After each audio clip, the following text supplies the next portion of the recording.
السلام عليكم، ان شاء الله كامل تكونوا بخير وعلى خير وتكون صحتكم لاباس. البنات اليوم جيتكم بروتين خفيف، راح نوري لكم كيفاش خدمت هذا لا كوموند. كانت عندي طلبيه متنوعه فيها هذه الانواع اللي راكم تشوفوا فيها. من كل نوع راح نخدم لها 20 حبه، يعني خدمت مخبز تاع الجوز واللوز، خدمت العرايش باللوز، الكفته ولي فروي بريستيج. هذو هما الانواع. الوصفات يعني كاين اللي راني دايرتهم في القناه. اليوم راح ندير لكم روتين فقط، يعني كيفاش خدمتهم. هذا ما كان كما راكم تشوفوا حبيباتي. طلبيه هذه اختارتها، يعني الديكور اختارته الزبونه، وانا كنت كومونديت الورد هذا من عند صفحه، يعني خلي لكم الصفحه تاع الانستغرام تاعها هنايا في التعليق المثبت، والرقم الهاتف تاعها بالك نتوما ثاني تحبوا تكومونديو من عندها هذا الورد. يعني خدمتها ما شاء الله. كنت مقبل شاركت معاكم يعني لا كوموند الاولى اللي لحقتني، وهذه المره كيف يعني كنت كومونديتها في هذوك الانواع. من بعد راح تشوفوهم معايا. قبل هذا وقبل ما نبداو في الخدمه تاعنا كامل، حبيت نوري لكم اللوز اللي راهو بروموسيون. هذا ايدين، هذا نورمالمون يعني اللوز غبره. بصح يا البنات شوفوا، كي تشروه ما تلقاوهش يعني غبره تستعملوه مباشره للفواكه، يعني تعاودوا تغربلوه شويه. انا صراحه عاودت غربلته شويه باش تحصلت على البودره تاع اللوز، والباقي دوك تشوفوا كيفاش يكون. هذه هي البودره، واللي بقات لي من الفوق نستعملها في حاجات واحد اخرين، سينو نعاود نرحيها ونتحصل على بودره اللوز. علاش شريته؟ على خاطر لقيته سومه مليحه. هذا راهو يتباع 140 الف للكيلو. تحبوا تشرو كرتونه راح يساعدكم اكثر. شريته من عند المحل اللي جاي في موزايا، اللي نقضي من عنده دائما. يعني راهو متواجد عنده. انا شريت صراحه شريت 2 كراطن، وكي تشرو عليه كونتيتي ممكن يساعدكم نتوما. المهم يعني عطيت لكم السعر تاعو، راهو 140 الف الكيلو. حاجه مليحه يعني كي تشريو اللوز مرحي بهذا السعر، يعني على بالكم ديجا اللوز حب ما تصيبوش بهذا السعر. انايا خرج عليا صراحه. ولا مارك تاعو يعني معروفه، ايدين هاوليك تاع الامريكان.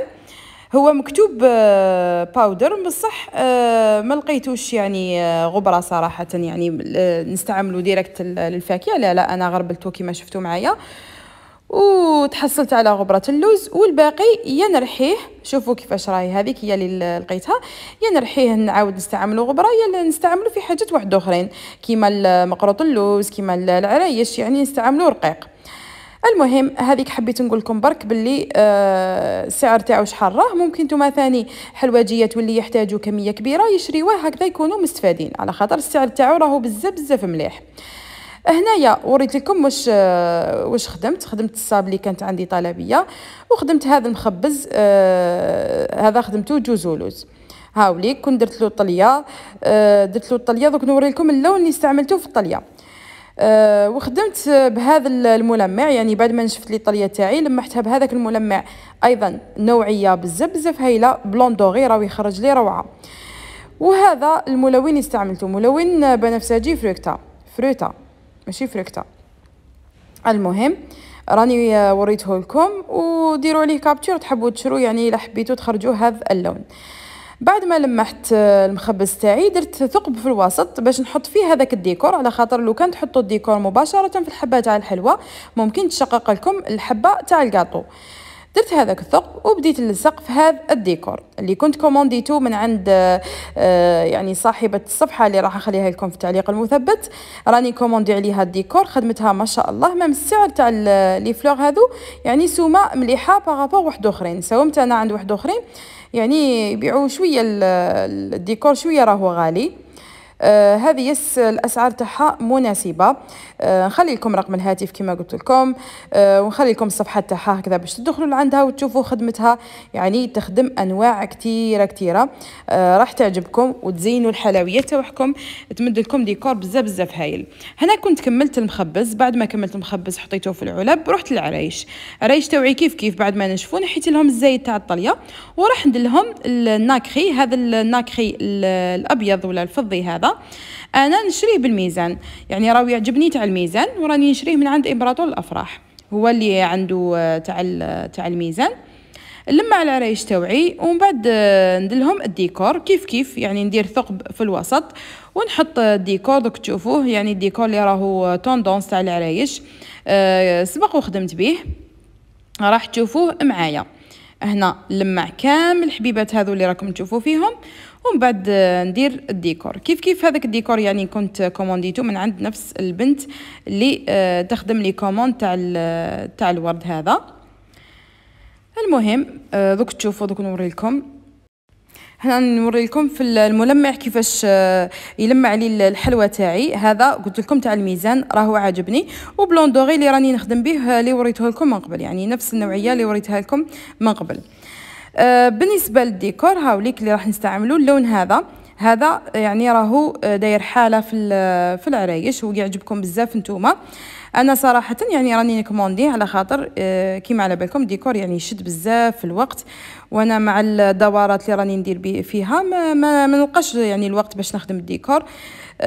على بها راني نكومونديهم من عند هذا البنت اللي قلت لكم عليها، يعني خدمتها ما شاء الله ما شاء الله.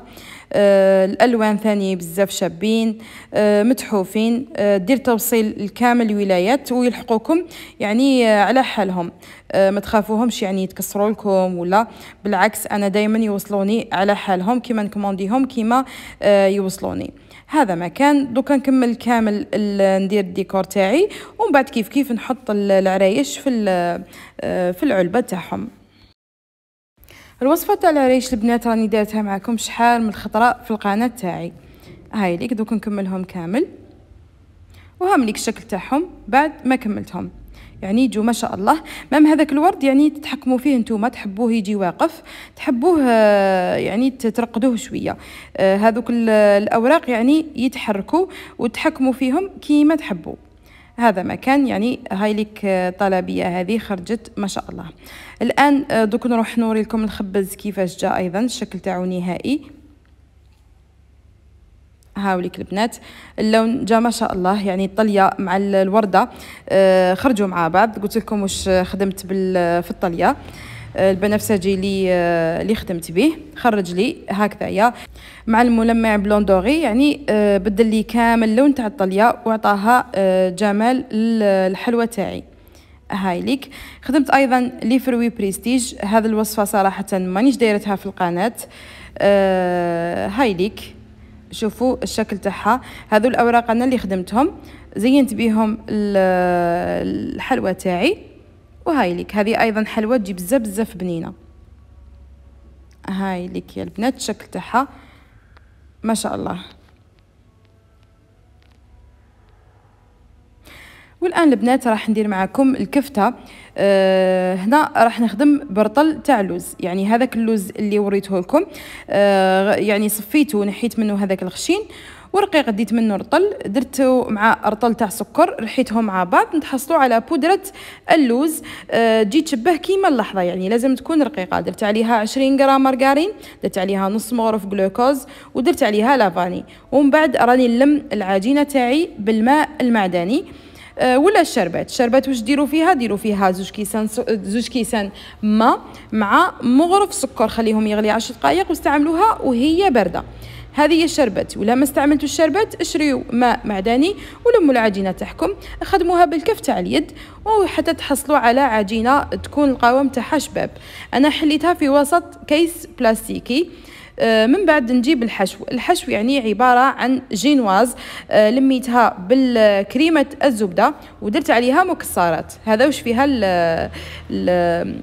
يعني الحشو تاعي هو نفس الحشو تاع الفاكهة، فقط كي جمتها وهي حربوش، الشكل تاعها درتو حربوش وجمته. هذا ما كان.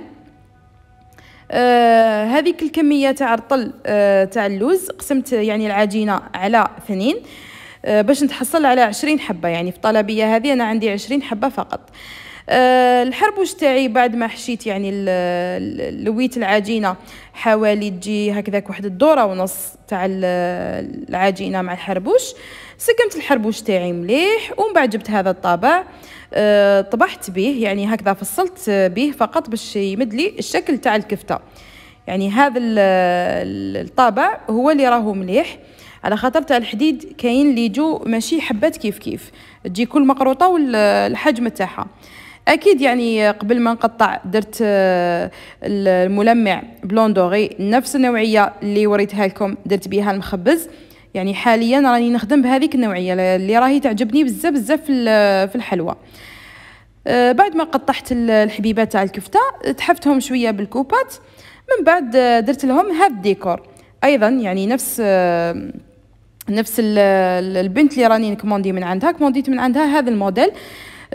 شوفوا شحال خرجوا شابين، يعني ما شاء الله الالوان بزاف هايلين. هامليك كما قلت لكم راح يزيدوا الجمال للحلوى تاعكم. شوفوا كيفاش تخرج ما شاء الله. هذه هي البنات يعني لا كوموند تاعي تاع نهار اليوم. فقط حبيت نوري لكم هكذا روتين خفيف باش ما نغيبش عليكم. وحبيت نشارك معكم يعني الطلبيات اللي راني نخدم فيهم في الاونه الاخيره. هذه هي البنات، هذا هو الفيديو تاعنا تاع نهار اليوم، ان شاء الله يكون نال اعجابكم. نتلاقاو في الفيديو القادم ان شاء الله.